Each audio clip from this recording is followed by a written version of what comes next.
লোহাগড়ায় মাদক বিরোধী জনসচেতনতামূলক আলোচনা সভা অনুষ্ঠিত। নিজস্ব প্রতিবেদক। নড়াইল জেলার লোহাগড়া উপজেলার ৬ নম্বর জয়পুর ইউনিয়নের ছিরি স্কুল মাঠে মাদককে না বলার প্রত্যয়ে এক জনসচেতনতামূলক আলোচনা সভার আয়োজন করা হয়েছে। অনুষ্ঠানে এলাকার সর্বস্তরের সচেতন মহল সহ স্থানীয় বিভিন্ন শিক্ষা প্রতিষ্ঠানের শিক্ষার্থীবৃন্দ অংশ নেন। আলোচনা সভায় সভাপতিত্ব করেন শ্যাম খালাসি এবং অনুষ্ঠানটি সঞ্চালনা করেন পারভেজ মোল্লা। সবাই ইউনিয়নের সচেতন নাগরিকবৃন্দ, কয়েকটি মাধ্যমিক বিদ্যালয়ের প্রধান শিক্ষক ও মাদ্রাসার শিক্ষকবৃন্দ উপস্থিত ছিলেন। এছাড়া বিশেষ অতিথি হিসেবে উপস্থিত ছিলেন জাতীয় সাংবাদিক সংস্থার চেয়ারম্যান লায়ন মোহাম্মদ নূর ইসলাম ও স্থানীয় সাংবাদিকবৃন্দ।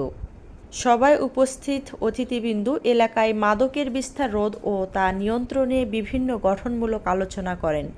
বক্তব্যকালে জাতীয় সাংবাদিক সংস্থার চেয়ারম্যান লায়ন মোহাম্মদ নূর ইসলাম বলেন, মাদক নির্মূলে প্রত্যেক গ্রামে একটি করে কমিটি গঠন করা প্রয়োজন। কমিটির সদস্যবৃন্দ নিজ নিজ এলাকায় কঠোর নজরদারি রাখবেন এবং কোথায় কি অনিয়ম হচ্ছে তা প্রতি মাসে মাসিক মিটিংয়ে রিপোর্টের মাধ্যমে দাখিল করবেন। তিনি আরও আশ্বাস দেন যে ন্যূনতম ৩ জন সাক্ষী সহ নির্দিষ্ট অভিযোগকারীর তথ্যের ভিত্তিতে প্রশাসনের সাথে আলোচনা করে অপরাধীদের বিরুদ্ধে আইনগত ব্যবস্থা নেওয়া হবে। একই সঙ্গে এই সামাজিক আন্দোলনকে বেগবান করতে মাদক বিরোধী কমিটির মাসিক মিটিংয়ের যাবতীয় ব্যয়ভারের দায়িত্ব নেওয়ার ঘোষণা দেন তিনি। এরাও নাকি মাদক সেবন করে। আমার গ্রামের মুরব্বিয়ান যারা এখানে আছেন এবং এলাকাবাসী তথা ইউনিয়নবাসী প্রত্যেকেই বলবো, প্রত্যেক গ্রামে একটি করে কমিটি গঠন করবেন আজকের এই অনুষ্ঠানের পর এবং সেই সিদ্ধান্ত আপনারা বাস্তবায়ন করবেন। আপনারা কি একমত? ধন্যবাদ সবাইকে।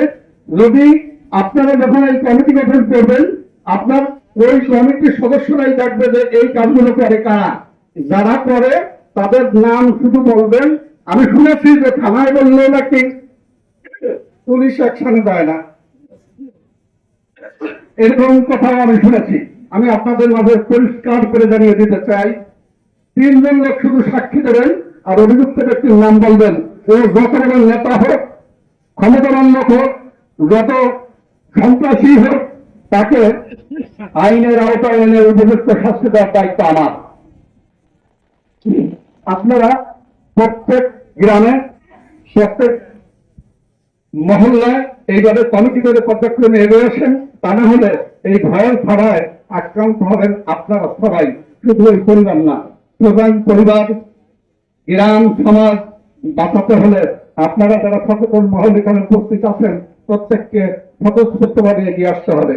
আর ওই কমিটি আজকে যেমন একটা আয়োজন করেছেন, ওই যে কমিটিগুলো করলেন, ওই কমিটিগুলোর পর্যালোচনা সভা হবে, একটা মাসিক সভা অন্তত এইরকম করে এই স্কুল মাঠে, যে কোন গ্রামে কি হলো, কতটুকু সমাধান হয়েছে, কতটুকু অসম্পূর্ণ আছে, বাকিটুকু কিভাবে করা যাবে এ ব্যাপার নিয়ে আপনারা মত বিনিময় করবেন। আর ওই মত বিনিময় অনুষ্ঠানে আপনাদের ছাত্রদের জন্য যে ব্যয়